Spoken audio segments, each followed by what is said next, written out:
All right, guys, today I am going to show you how to make mini air fryer apple pies in under 7 minutes. All you have to do is peel an apple. You can use any type of apple. I just used what was on sale, to be honest with you. And then grab a bowl and combine a little bit of cinnamon, a little bit of sugar, and I just added a dash of nutmeg. If you have apple pie spice or something like that, if you happen to have that on hand, go ahead and use that, but I didn't, so I just made my own. I just combined that all together, and then in a separate bowl, I just cut maybe a third of butter, melted it in the microwave, and added that to the side of my little chopping board. Now, what you have to do is just get your crescent rolls ready on the side, and then just dip a slice of your apple into your butter, your melted butter, toss it into your cinnamon, apple, nutmeg mix, and then roll it up into your crescent roll.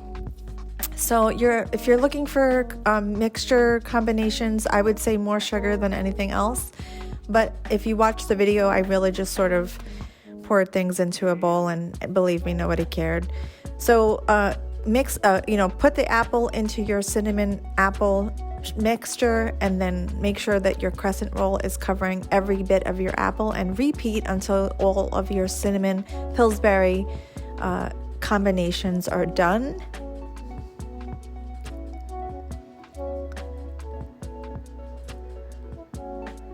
You could use a spoon or not. I only had 3 left from my Pillsbury roll because yesterday I did a video for Oreos. If you want, I'll link that below so you can check it out. It's a very similar process, except for I used Oreos instead of apples. And again, it took about 6 minutes.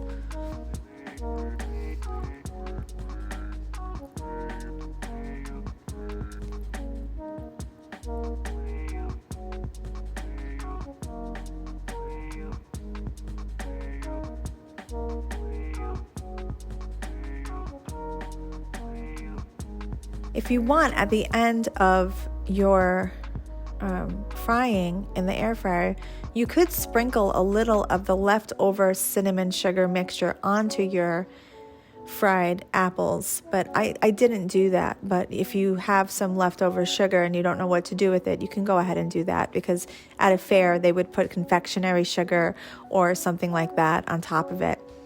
So spray your air fryer with some cooking spray, and line up your air fryer with your pieces, and then top one more time with cooking spray. Set for 6 minutes and let it cook. And there you go. It is all done, brown and ready to go. There is nothing more that you have to do, except if you want to top it with sugar, like I said. And as you can see inside, everything is hot and delicious. The apple has softened, not as if it has boiled, but it has softened enough to get rid of that hard bite from a fresh apple. And it tastes like a delicious apple pie in under 6 minutes. It's a really easy dessert to serve for guests or for just family dinner at night, something quick that you want to make. Quick treat. And I'm telling you, it is just so delicious, so easy to make, and just a handful of ingredients that you can keep on hand. Worth it.